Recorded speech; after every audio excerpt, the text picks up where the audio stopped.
Welcome back friends, our YouTube channel's TechTide Digital Lifestyle. Please subscribe out before start watching today topic Induction Motor Series Lecture, Induction Motor Complete Course, and today in day 4 we are going to study one of the most important performance topics of induction motors, which is losses, power flow, and efficiency.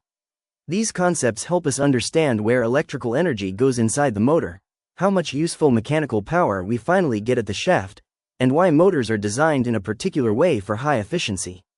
This topic is also very important for ETO and COC exams because questions are frequently asked about types of losses, power flow diagrams, efficiency calculation, and the relation between slip and rotor copper loss.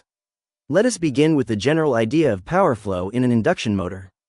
When we connect the three-phase supply to the stator terminals, electrical power is drawn from the source, and this is called the input power to the motor. However, not all this power is converted directly into useful mechanical output. Inside the motor, power passes through several stages, and at each stage some part is lost in the form of heat or friction. First, in the stator winding, current flows through copper conductors, and because every conductor has resistance, some electrical energy is dissipated as heat. This is known as stator copper loss and is mathematically equal to I²R. At the same time, the stator core, which is made of laminated silicon steel, is subjected to alternating magnetic flux, and this produces two types of magnetic losses called hysteresis loss and eddy current loss. Together these are known as core or iron losses. After subtracting stator copper loss and core loss from the input power, the remaining power is transferred magnetically across the air gap to the rotor.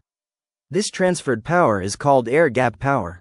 Now inside the rotor, again current flows in the rotor bars or rotor winding, so there is I²R loss in the rotor circuit also, and this is called rotor copper loss.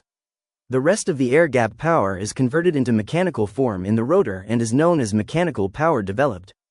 But even this is not the final output yet, because some of the mechanical power is consumed in overcoming friction at the bearings and air resistance caused by the cooling fan and rotor surface.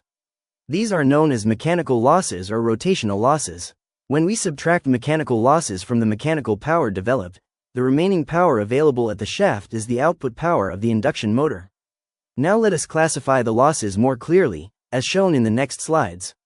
Broadly, losses are divided into copper losses, core losses, mechanical losses, and stray load losses.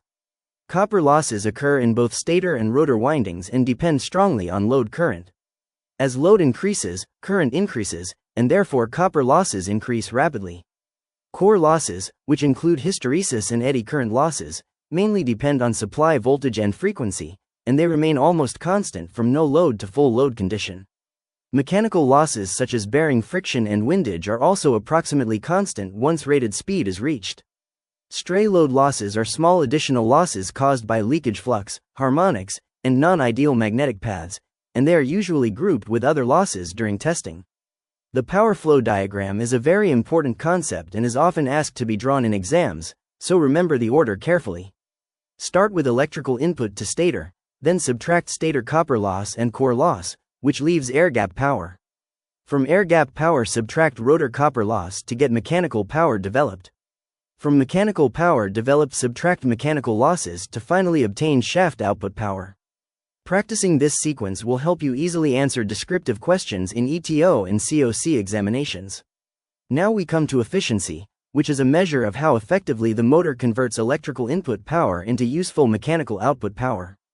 Efficiency is defined as output power divided by input power, and usually expressed in percentage.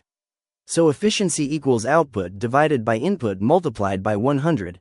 Induction motors generally show maximum efficiency near full load condition because at light load the constant losses such as core loss and mechanical loss form a large part of the input power, reducing efficiency. As load increases, the proportion of useful output becomes higher, so efficiency improves up to a certain point.